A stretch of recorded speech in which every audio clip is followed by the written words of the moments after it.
안녕하세요. 이야기 들려주는 차여사입니다. 혹시 지금 차 한 잔의 여유가 필요하지 않으세요? 이야기 들으시면서 여유를 누려보시는 건 어떠실까요? 자, 지금부터 오늘의 이야기 시작합니다. 가을이 내려앉은 서울의 아침. 붉게 물든 단풍나무 잎이 아파트 단지 입구를 수놓고 있었다.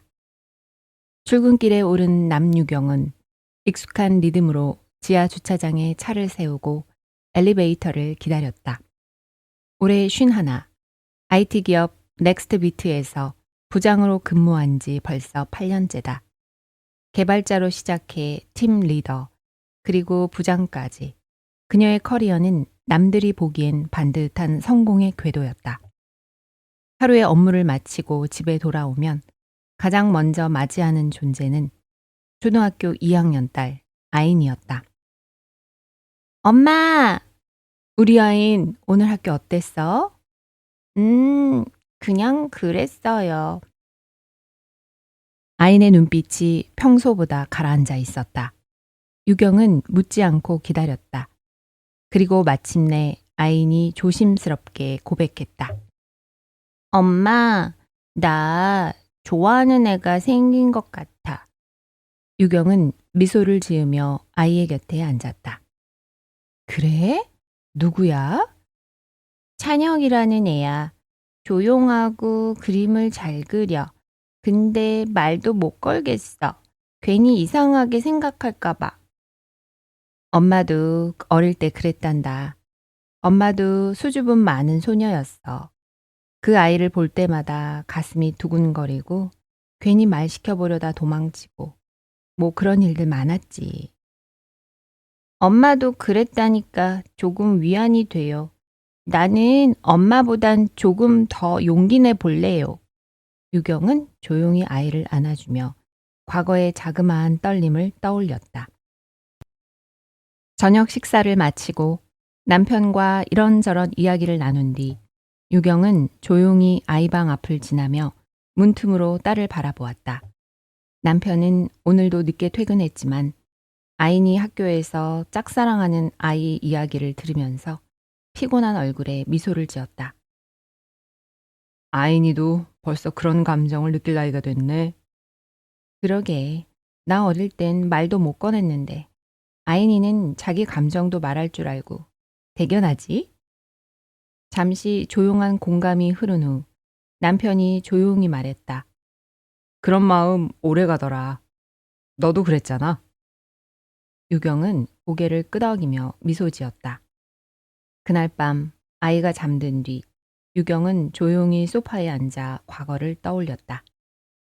초등학교 5학년 시절 담임 선생님의 아들 찬호는 유독 빛나는 존재였다.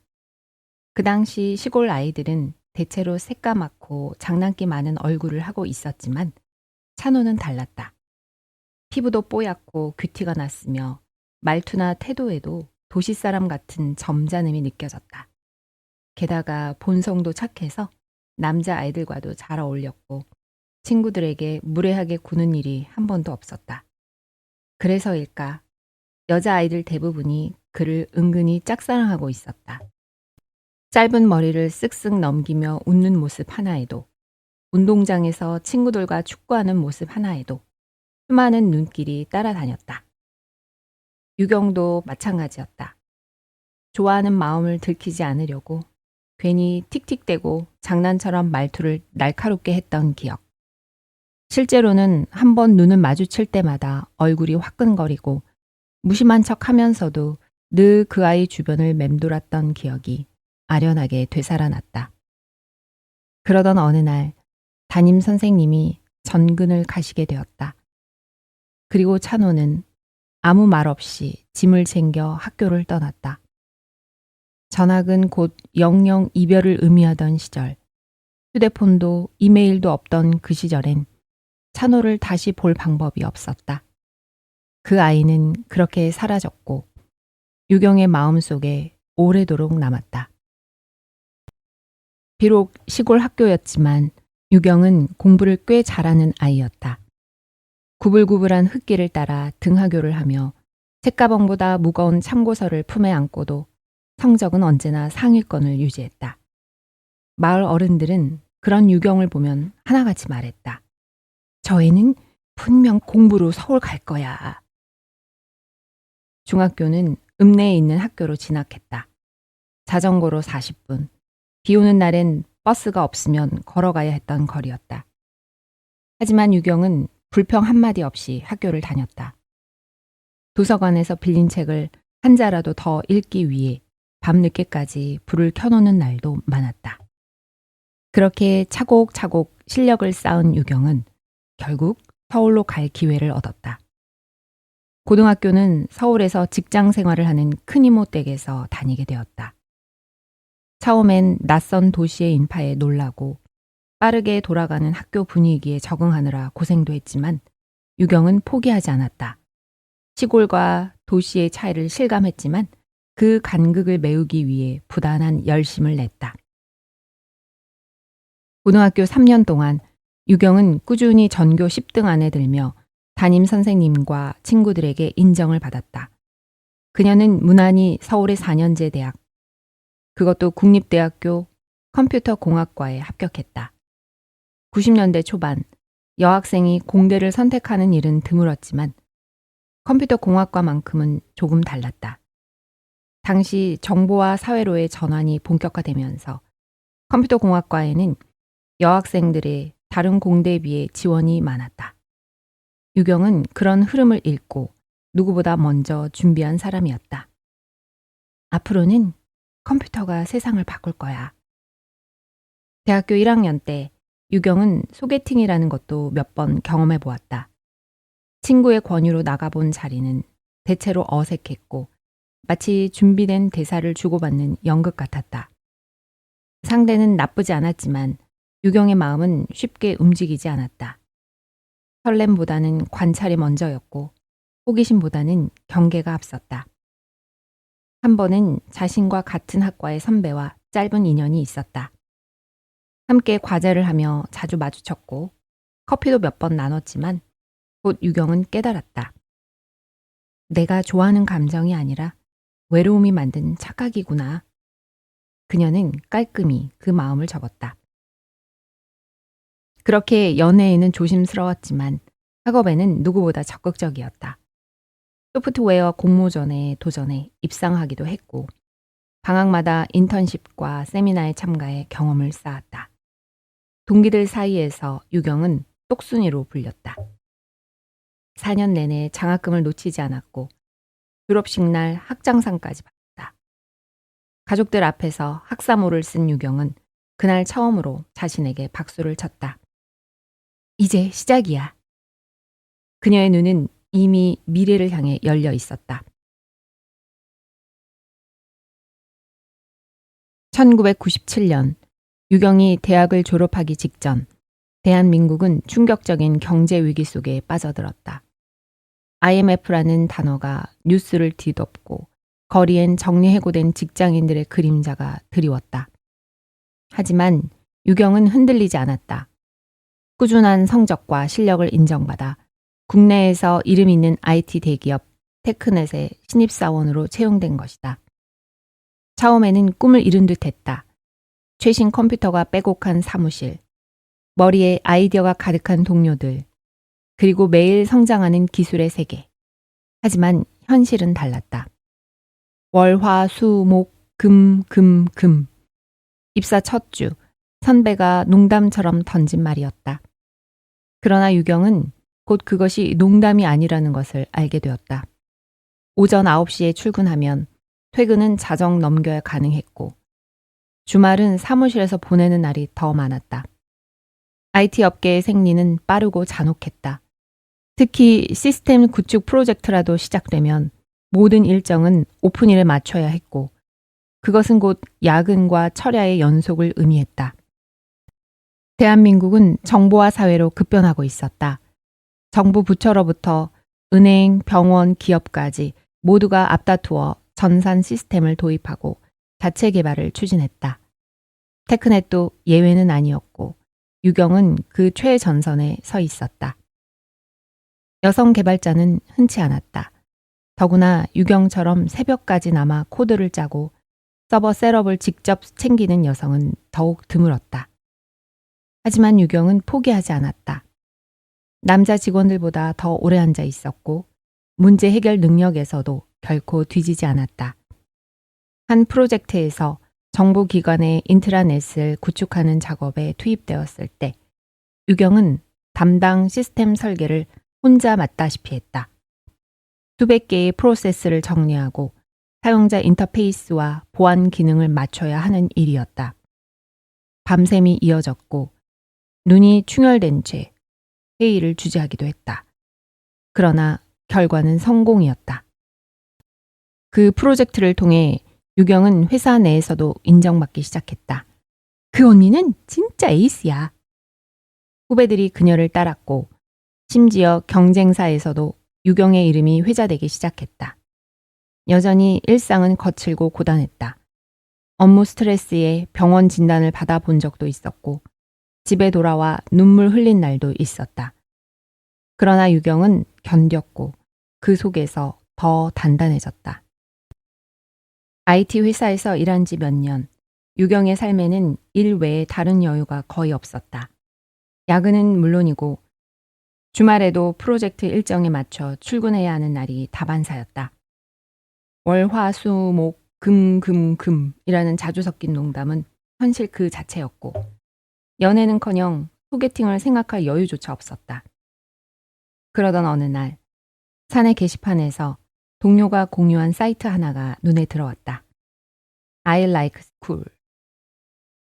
이름은 다소 촌스러웠지만 전국 각지의 초중고 동창들이 다시 연결되는 커뮤니티로 큰 인기를 끌고 있었다. 유경은 처음엔 벤치마킹할 겸 구경 삼아 접속했다. 그러다 문득 초등학교 동창들의 이름이 떠올랐다. 혹시 하는 마음에 가입했고 몇 번의 클릭 끝에 반가운 이름들을 마주하게 됐다. 정말 이해가 맞을까? 정확히 기억나진 않았지만 익숙한 이름과 닉네임, 그리고 어린 시절 사진이 유경의 기억을 자극했다.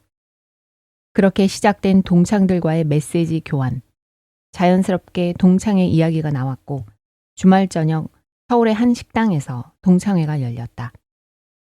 서로의 얼굴을 확인하는 순간마다 어머, 너 정말 유경이 맞아? 너 기억나? 웃음과 반가움이 뒤섞였다. 그 중에서도 유경의 시선을 끈 사람은 한 명, 유석이었다. 그도 유경처럼 IT 업계에서 일하고 있었고 어릴 때는 말수가 적었지만 지금은 차분하고 유머 있는 성인이 되어 있었다. 무엇보다 회사 이야기를 하면 단박에 통했고 새벽까지 일한 다음 날의 피곤함도 데드라인에 쫓기는 긴장감도 서로 너무나 잘 이해했다. 야근하고 바로 온 거야? 응, 근데 너도 그랬지? 그치. 우리 업계는 주말도 없잖아. 피곤함 속에서 오히려 마음이 편해지는 기분. 낯설지 않았다.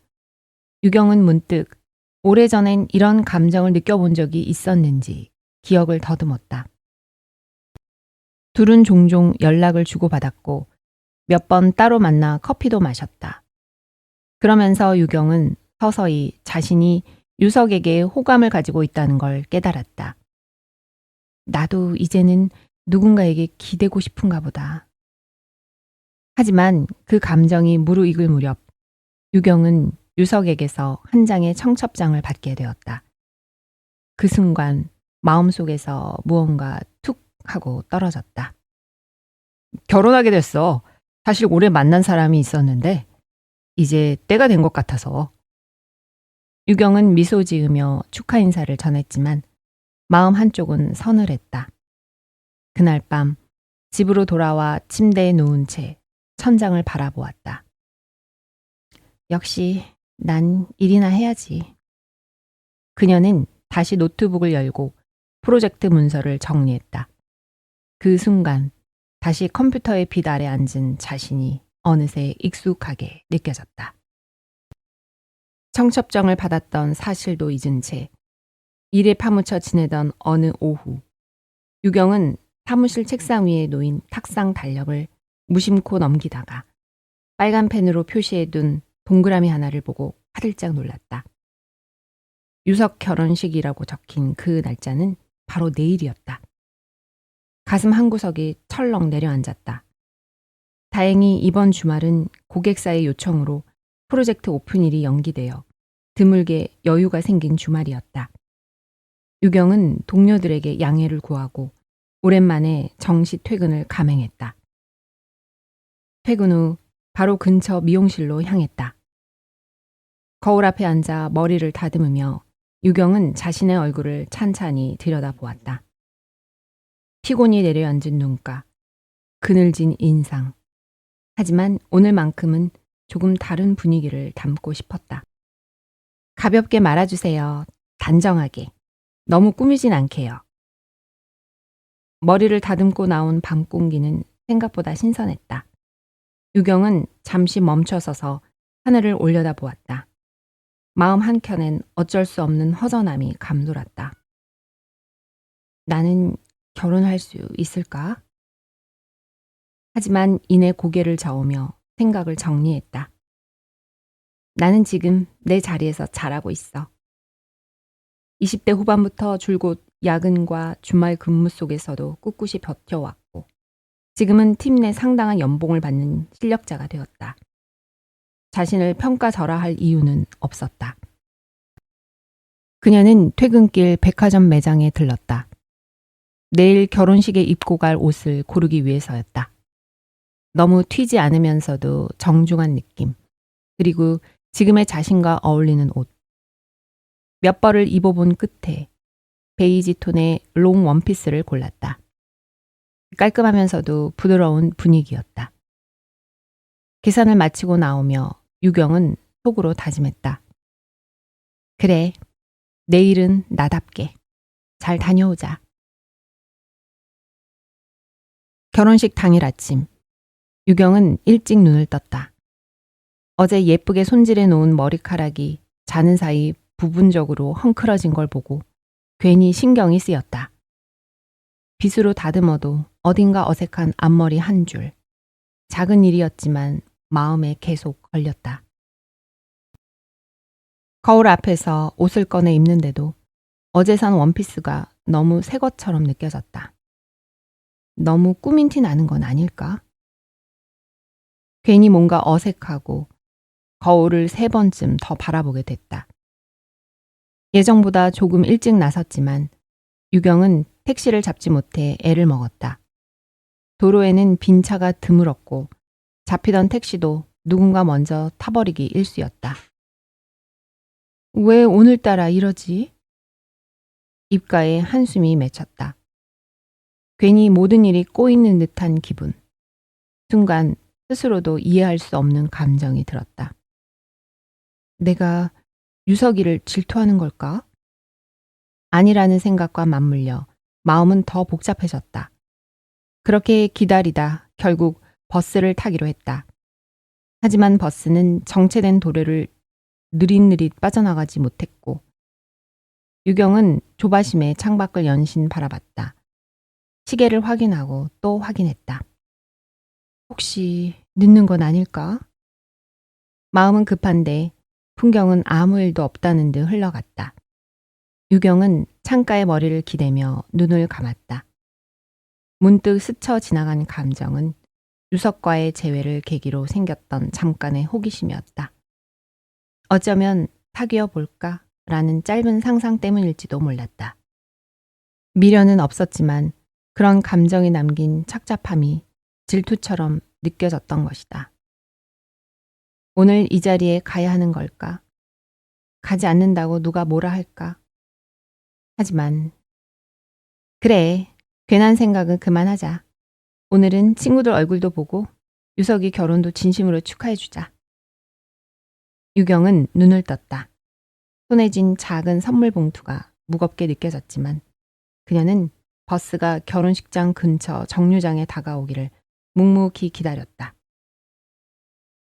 다행히 유경은 결혼식장에 늦지 않게 도착했다. 정류장에서 내려 서둘러 발걸음을 옮기며 식장에 들어섰을 때 이미 로비에는 많은 하객들로 붐비고 있었다. 조심스레 신랑 대기실 쪽으로 다가가자 예전 시골에서 보았던 유석의 부모님이 눈에 들어왔다. 세월이 흐른 만큼 얼굴에는 주름이 깊었지만 여전히 인자한 인상은 그대로였다. 유경이 인사를 하자 처음엔 잘 알아보지 못하던 그들도 동산 아래 집 유경이라는 말을 듣고는 반가운 웃음을 지었다. 아이고, 유경이구나. 세상에. 이렇게 의젓해져서. 따뜻한 인사를 나누고 신랑 유석과도 짧게 인사를 나눴다. 유석은 바쁜 와중에도 환하게 웃으며 고마움을 전했다. 와줘서 고마워, 진짜로. 이어 동창회에서 보았던 친구들과도 마주쳤다. 서로의 얼굴을 보며 환하게 웃었고 오랜만에 재회에 웃음꽃이 피었다. 야, 너 예전보다 더 어려진 것 같다. 아니야, 너야말로. 가벼운 농담과 안부 인사가 오갔다. 하객들 중에는 유경처럼 IT 업계에서 일하는 사람들이 여럿 있었다. 대화를 나누지 않아도 알 수 있었다. 짙은 다크서클, 편한 복장, 어깨에 힘 빠진 피로한 모습. 저 사람도 야근하고 바로 온 건가 보네. 유경은 속으로 고개를 끄덕였다. 그러던 중 왠지 눈에 띄는 한 남자가 보였다. 또래로 보이는 그는 단정한 정장을 입고 있었지만 그보다도 유경의 시선을 붙잡은 건 낯익은 분위기였다. 그의 얼굴 어디선가 본 듯한 인상이 묘하게 익숙했고 눈빛에는 오래전 잊고 지냈던 어떤 따뜻함이 담겨 있었다. 유경은 알 수 없었다. 단지 그 사람을 보는 순간 예전의 어떤 익숙한 감정이 서서히 되살아나는 듯했다. 주변의 소음도 식장에 붐비는 분위기도 잠시 희미해졌다. 그녀는 그 남자에게 다가갈 이유도 없었지만 괜히 그가 누구일지 왜 이 자리에 왔는지 궁금해졌다. 이상하네. 왜 저 사람이 자꾸 눈에 들어올까? 결혼식이 진행되는 내내 유경의 시선은 자꾸만 그 남자에게 향했다. 주례사가 이어지고 축가가 흐르는 동안에도 마음은 온통 그에게 빼앗겨 있었다. 마치 시간이 느리게 흐르는 것처럼. 그녀의 감각은 결혼식이라는 공간을 초월해 어떤 감정의 결에 닿아 있는 듯 했다. 식이 모두 끝나고 친구들과 함께 단체 사진을 찍는 시간이 되었다. 신랑 유석이 하객들 사이를 둘러보다가 저 멀리 서 있던 그 남자에게 손짓을 했다. 찬호야, 너도 와서 같이 찍자. 그 순간 유경의 마음속에서 쿵 하고 소리가 났다. 온몸이 순간 얼어붙은 것처럼 눈을 깜빡일 틈도 없이 가슴이 쿵쾅거렸다. 찬호? 정말 그 찬호일까? 그 남자, 찬호는 조금 쑥스러운 듯한 미소를 지으며 천천히 다가왔다. 단정한 수트 차림, 여전히 맑은 눈매. 그가 바로 유경의 어린 시절을 통째로 흔들었던 잊을 수 없는 그 이름이라는 사실이 믿기지 않았다. 찬호는 유경의 옆에 와서 섰다. 그 순간 유경의 심장은 쉴 새 없이 뛰기 시작했다. 무언가 말을 해야 할 것 같았지만 입이 떨어지지 않았다. 그런데 찬호의 눈빛은 어딘가 슬퍼 보였다. 웃고 있지만 웃음 너머로 번지는 그늘. 그 감정이 무엇인지 정확히 설명할 수는 없었지만 유경은 여자의 직감으로 느꼈다. 그 눈빛 속에 담긴 어떤 사연, 혹은 말하지 못한 무게. 순간적으로 교차하는 눈빛 속에서 유경은 말할 수 없는 감정을 느꼈다. 반가움, 당황스러움, 그리고 설명할 수 없는 조심스러움까지. 사진기가 셔터를 누르는 순간 유경의 마음은 오래도록 멈춰있던 감정의 파도에 천천히 휩쓸리고 있었다. 사진 촬영이 끝나고도 한동안 유경은 멍한 상태였다. 머릿속은 복잡했고 마음은 붕 떠 있는 것처럼 현실감이 없었다. 그렇게 로비를 지나 식당 쪽으로 향하던 그녀는 두리번거리며 찬호의 모습을 찾았다. 조금 떨어진 자리, 몇몇 초등학교 동창들과 함께 식사하고 있는 찬호가 눈에 들어왔다. 그의 옆자리엔 낯익은 얼굴들이 있었고 모두 예전보다 조금 더 나이 들어 있었지만 익숙한 모습에 웃음소리도 그대로였다. 유경은 떨리는 가슴을 진정시키며 조심스레 다가갔다. 안녕?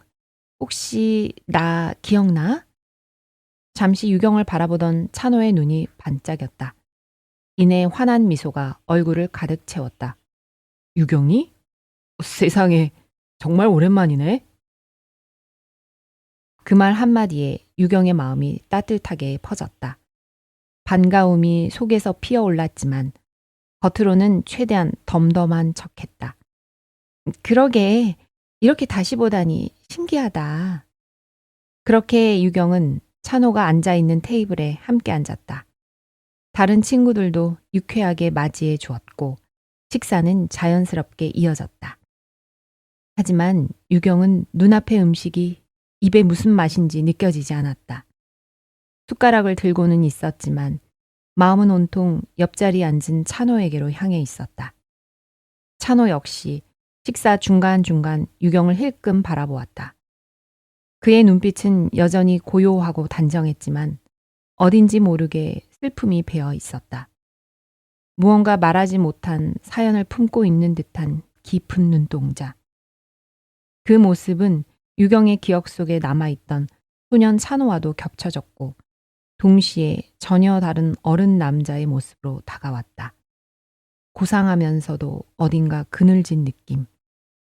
유경은 문득 지금 이 순간이 멈췄으면 좋겠다고 생각했다.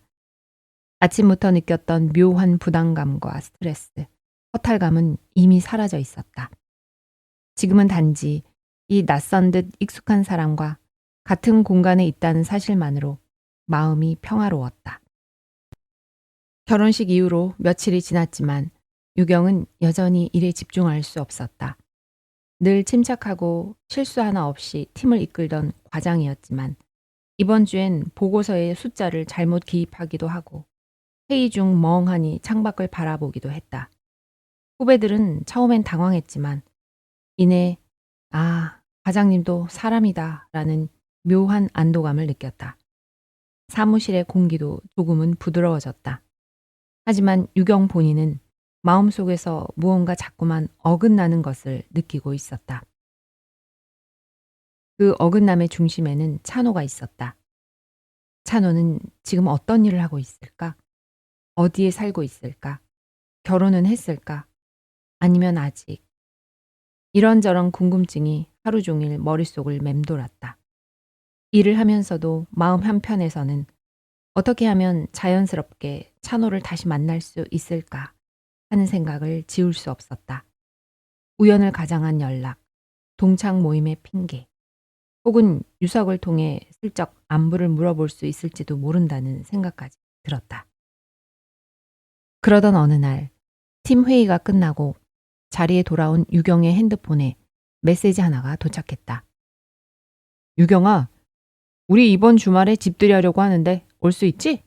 유석 드림. 순간 유경의 가슴이 철렁 내려앉았다가 다시 뛰기 시작했다. 찬호, 그도 올까? 무심코 던진 메시지 한 줄이었지만 유경의 마음속에는 폭풍처럼 기쁨이 일었다. 핸드폰을 꼭 쥔 채 자리에서 일어났고 입꼬리는 자신도 모르게 올라가 있었다. 회의의 피로도 눈앞의 보고서도 모두 의미가 없었다. 다시 만날 수 있을지도 몰라. 유경은 모처럼 설레는 마음으로 다가올 주말을 기다리기 시작했다. 이번엔 단순한 우연이 아니라 조금 더 마음을 열어볼 수 있는 기회일지도 모른다는 생각이 들었다. 기다리고 기다리던 주말은 유난히 더디게 찾아왔다. 하지만 정작 그날 아침이 되자 시간은 눈 깜짝할 새에 흘러가 버렸다. 유경은 일찍부터 옷을 꺼내고 머리를 매만지며 거울 앞을 수없이 오갔다. 이마에 붙은 잔머리를 풀었다가 다시 넘기고 입은 옷이 너무 새 것처럼 보이지 않을까 걱정하며 다른 옷으로 갈아입기를 반복했다. 마음은 한껏 분주했고 손은 더디기만 했다. 준비는 끝나지 않았지만 어쩐지 시간이 다 되어버린 듯한 느낌이었다. 서둘러 집들이 선물을 챙기며 문을 나서면서도 그녀의 머릿속엔 오직 하나의 질문만 맴돌고 있었다. 찬호도 올까? 준비한 집들이 선물이 마음에 들지 않을까 걱정되기보다는 찬호가 초대받았는지가 더 궁금했다. 설레는 마음과 조심스러운 기대를 안고 유석의 집 앞에 도착한 유경은 떨리는 손으로 초인종을 눌렀다. 문이 열리고 안으로 들어서는 순간 무의식적으로 그녀의 눈은 사람들 사이를 헤집으며 그를 찾았다. 하지만 어디에도 찬호의 모습은 보이지 않았다. 밝게 웃으며 인사를 건네는 동창들의 얼굴 너머 유경의 시야는 허탈하게 공중에 멈춰 있었다. 안 왔나 보다. 유경은 마음속으로 쓸쓸한 숨을 삼켰다. 집들이는 그렇게 시작되었고 유경은 표정 하나 흐트러뜨리지 않은 채 자리에 앉아 친구들과 이야기를 나누었다. 하지만 찬호는 안 와? 라는 질문은 끝내 입 밖으로 나오지 않았다. 마치 자신만의 소중한 감정을 누군가에게 들키는 것만 같아 차마 말을 꺼낼 수 없었다. 그 감정은 아직 정리되지 않은 채 마음속 깊은 곳에 숨겨져 있었다. 식사가 끝나고 다과 시간이 이어졌다. 다들 웃고 떠들며 화기애애한 분위기를 즐기고 있을 무렵 누군가 유석에게 유경의 마음을 대변하듯 물었다. 야, 근데 지난번 결혼식에선 찬호 왔었잖아. 오늘은 안 불렀어? 유석은 잠시 멈칫하더니 어색하게 웃으며 대답했다. 초대했지. 근데 바쁘다고 하더라고. 선물만 보내왔어. 그 말을 들은 순간 유경의 가슴 한켠이 조용히 진정되었다. 찬호가 완전히 잊은 것이 아니라는 사실. 그리고 그가 적어도 유석의 삶 속엔 여전히 존재하고 있다는 점이 이상하리 많지 위안이 되었다. 집들이 이후 유경은 조금씩 평소의 일상으로 돌아갔다. 업무도 다시 제자리를 찾고 일상적인 루틴도 익숙하게 흘러갔다. 하지만 마음 한켠에는 여전히 찬호가 자리 잡고 있었다. 감정은 다듬어졌고 들뜨던 설렘은 가라앉았지만 그 존재는 사라지지 않았다. 특히 유경은 유석에게서 동창 모임이나 친구들 소식을 전해 들을 때마다 조심스럽게 기대를 품곤 했다. 혹시 이번엔 찬호도 올까? 하지만 이상하게도 그 후로 열리는 어떤 모임에서도 찬호는 모습을 드러내지 않았다. 다른 친구의 결혼식이나 경조사, 소규모의 동창 모임들까지 찬호는 늘 빠져 있었다. 그럴 때마다 유경은 괜히 속상했고 그날 결혼식장에서 왜 연락처를 미리 받아두지 않았을까 후회했다. 괜히 도도한 척 하다가 가슴앓이만 하고 있네. 혼잣말처럼 중얼거릴 때도 많았다. 다음에 보면 꼭 직접 연락처를 알아내야지. 그렇게 마음속으로 다짐했지만 기회는 좀처럼 오지 않았다. 그렇게 시간은 흘렀고 찬호에 대한 그리움은 서서히 마음 한쪽에서 굳어가고 있었다. 하지만 완전히 잊히지는 않았다. 아니, 잊을 수 없었다. 그러던 어느 날 유경의 핸드폰에 익숙한 이름이 다시 떠올랐다. 유경아, 우리 아들 돌잔치 하는데 올 수 있지? 유석. 문자 하나에 유경의 마음은 다시 요동쳤다. 혹시 찬호도 올까? 그 가능성 하나만으로도 유경의 하루는 갑자기 빛나기 시작했다. 아직 시작되지 않은 하루, 아직 열리지 않은 만남, 그리고 여전히 가슴 속에서 소중히 간직되고 있는 이름. 그렇게 유경의 마음속 시계는 다시 천천히 돌아가기 시작했다. 결혼했을지도 모르는 사람을 떠올리며 혼자 북치고 장구치고 있는 듯한 자신이 한심스럽게 느껴지기도 했다. 하지만 그 감정은 단순한 옛날 짝사랑의 추억으로만 치부하기엔 결코 가볍지 않았다. 어릴 적 느꼈던 그 떨림은 시간이 지나도 선명하게 살아있었고 유경의 마음 어딘가 깊은 곳에서 여전히 울리고 있었다. 유석의 아들 돌잔칫날 유경은 가능성과 불가능 사이 어딘가에 선 듯한 기분으로 행사장에 들어섰다. 마음은 차분하려 애썼지만 가슴은 은근히 설레고 있었다. 그리고 그녀의 눈에 곧바로 들어온 모습. 유석과 찬호가 함께 이야기를 나누고 있는 장면이었다. 잠시 심장이 빠르게 뛰었지만 이번에는 이전과는 조금 다른 느낌이었다. 설렘은 여전했지만 한 번쯤 정리할 시간을 가졌던 만큼 유경의 마음엔 묘한 안도감이 피어올랐다. 아마도 시간이 그녀에게 감정을 다듬을 여유를 준 것일지도 몰랐다. 유경은 천천히 다가갔고 자연스럽게 인사를 나눈 뒤 찬호와 같은 테이블에 앉게 되었다. 그리고 둘은 함께 식사를 하게 되었다.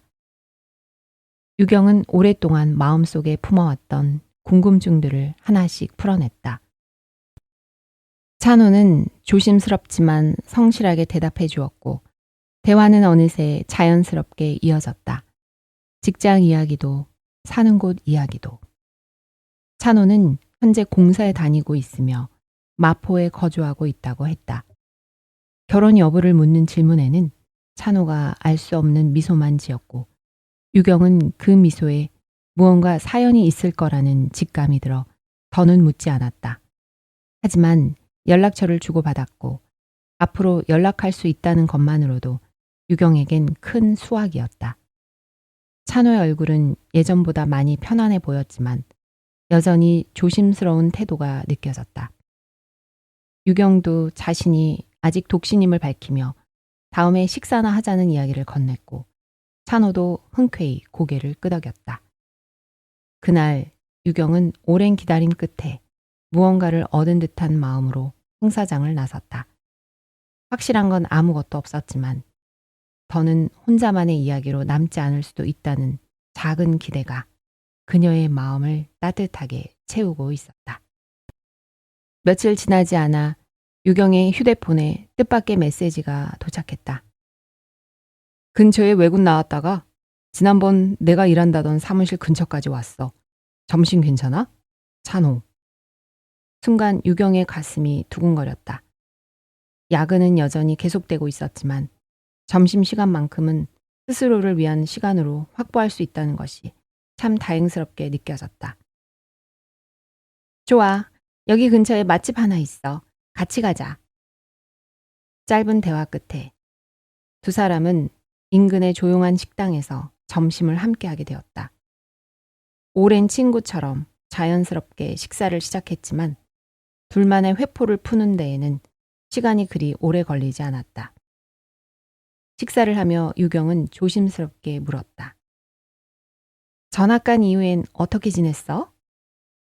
찬호는 군복무 얘기부터 전공 선택, 첫 직장, 그리고 지금까지의 삶을 담담하게 풀어놓았다.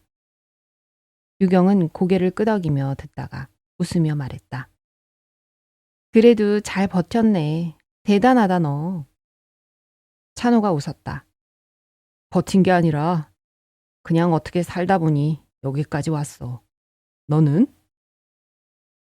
유경은 찬찬히 말을 이었다. 나도 뭐 학교 졸업하고 바로 회사 들어와서 정신없이 일만 했지. 주말도 없이. 그렇게 유경은 자신의 대학 시절과 회사 생활, 가족과의 일상까지 하나하나 나눠갔다. 비록 자세한 이야기는 아니었지만 그 몇 마디 안에 서로를 다시 이어주는 정서가 느껴졌다. 짧은 시간이었지만 유경은 이 만남이 그저 한 끼 식사 이상의 의미를 갖고 있음을 느꼈다. 식사를 마친 뒤 둘은 근처 카페로 자리를 옮겨 커피를 마셨다.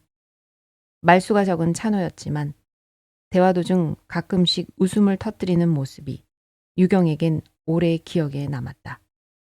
사무실로 돌아가기 전 찬호는 조심스럽게 말했다. 다음엔 시간 괜찮을 때 저녁에 맥주 한 잔 어때? 유경은 고개를 끄덕이며 웃었다. 좋지. 내가 연락할게. 그날 오후 유경은 모처럼 가벼운 발걸음으로 사무실에 들어섰다. 점심시간 동안 다녀온 작은 여행처럼 그녀의 마음은 한층 따뜻해져 있었다.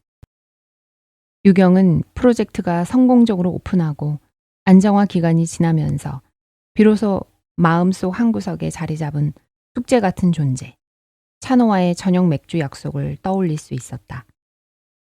일로 가득 찬 바쁜 나날이 지나고 마침내 여유가 생긴 어느 날, 유경은 먼저 찬호에게 연락을 했다. 이번 주 금요일 저녁 어때? 그때 말했던 맥주 한 잔. 찬호는 곧장 답장을 보냈다. 좋지. 금요일에 보자.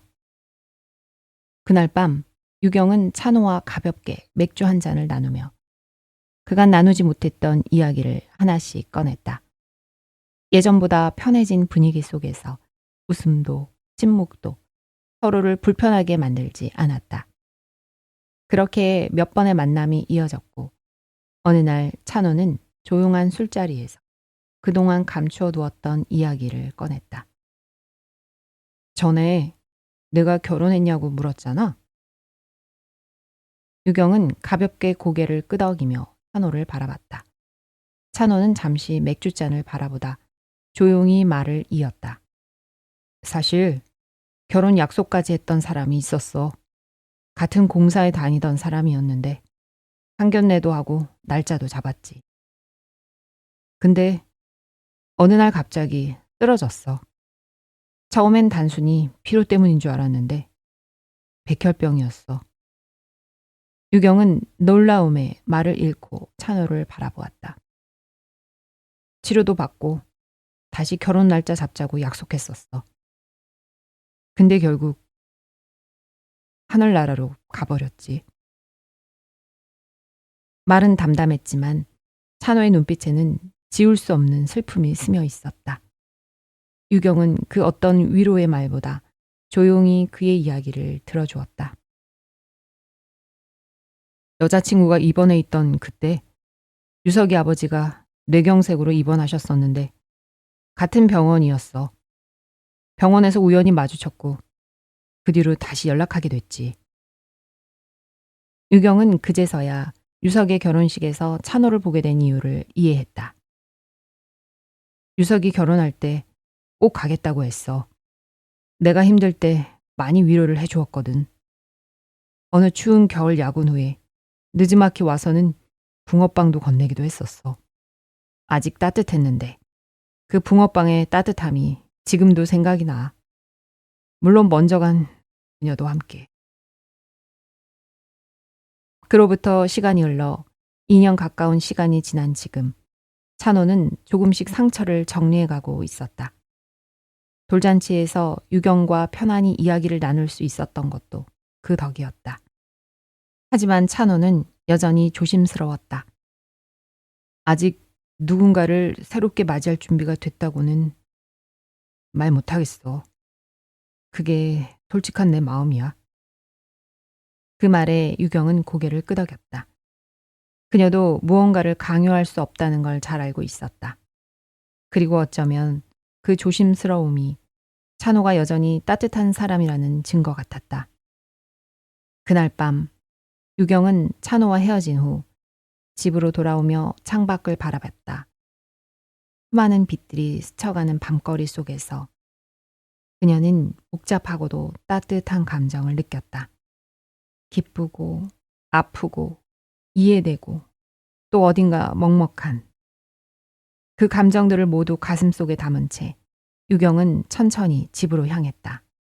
이 모든 시간이 어쩌면 새로운 계절을 향해 가는 작은 걸음이 될지도 모른다는 생각을 하면서 찬호는 여전히 누군가를 새롭게 맞이할 준비는 되어 있지 않았다. 하지만 마음 깊은 곳 어딘가에는 따뜻한 말 한마디, 조용한 위로가 필요했는지도 모른다. 그래서인지 유경에게 먼저 연락하는 횟수가 하나둘 늘어갔다. 유경 역시 그 연락을 기다리는 자신을 부정할 수 없었다. 단순히 찬호를 위로하고 싶은 마음뿐 아니라 오래도록 잊고 지냈던 첫사랑의 그리움이 찬호를 통해 다시 피어오르고 있었기 때문이다. 사실 찬호도 초등학교 시절을 또렷이 기억하고 있었다. 반에서 도도한 듯 보였지만 공부도 잘하고 자신 앞에선 수줍은 감정을 애써 감추려 하던 유경의 모습이 떠올랐다. 싫지 않았다. 오히려 귀엽고 묘한 감정을 불러일으키는 존재였다.